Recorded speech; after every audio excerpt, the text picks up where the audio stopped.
আজি আমাৰ বাউকুমলি সমষ্টিৰ নৰ্থ নাইগাঁও প্ৰাইমাৰীৰ আণ্ডাৰত 410 জন বিজেপি আৰু BPFৰ ছাপৰ্টাৰসকলে UPPL দলত যোগদান হৈছে।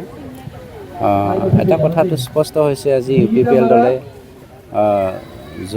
জয় জয় ময় হৈছে আমাৰ কি কয় 11 নম্বৰ বাউকুমলি সমষ্টিত। আৰু সেইবোৰ দেখি পেলাই আমাৰ দনেশ্বৰ গোহাৰি ডাঙৰীয়াই চক খাইছে। আজি যেতিয়া আমাৰ নমিনেশ্যন পেপাৰটো স্ক্ৰুটিনি হৈছিলে, তাৰ স্ক্ৰুটিনি হোৱাৰ পাছত তেওঁলোকৰ মাজত এটা কথা আলোচনা হৈছে বোলে যে এইবাৰৰ পৰিৱেশটো অলপ বেলেগ হৈ গৈছে, গতিকে খুব চিন্তনীয় কথা বুলি তেওঁলোকে BPFে আলোচনা কৰিছে। এই খবৰটো আমি পাই পেলাই বৰ সুখী হৈছোঁ।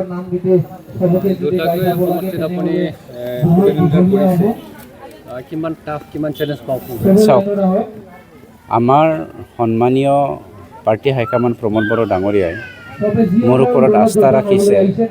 পাৰ্টিটো আগুৱাই নিয়াৰ কাৰণে দুটাকে সমষ্টি 11 নং বাউকুমলি আৰু 16 নং নিচিমা সমষ্টি মোক দায়িত্বভাৰ দিছে, নমিনেটেড কৰিছে। গতিকে মই ভাবিছোঁ পাৰ্টি আৰু হাইকমাণ্ডে মোৰ ওপৰত বিশ্বাস ৰাখিছে, যাৰ ফলত এইখিনি দায়িত্বটো দিছে। মইতো কণ্টেষ্ট আছে বুলি ভবা নাই।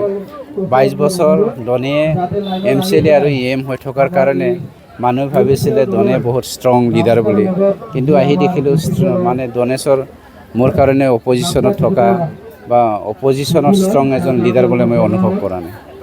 আপোনাৰ বিজয় পাক্কা?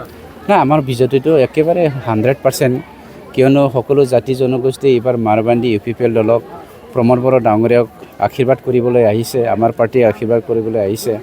কিয়নো সকলো জাতি জনগোষ্ঠীয়ে, বড়োসকলে চাগে ইমান অনুভৱ কৰিবলৈ সক্ষম হোৱা নাই, কিন্তু সকলো জাতি জনগোষ্ঠী নন বড়োসকলে প্ৰমোদ বড়ো ডাঙৰীয়াক শান্তিৰ দূত, সমন্বয়ৰ দূত বুলি আজি গণ্য কৰিছে।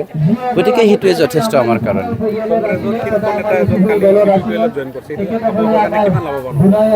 অকল কংগ্ৰেছ বুলি নহয়, কেইদিনমানৰ পাছত আপুনি চাব MLA ইলেকশ্যনৰ আগে 90% BPFৰ লিডাৰবিলাকে UPPL দলত যোগদান হ'ব। Thank U.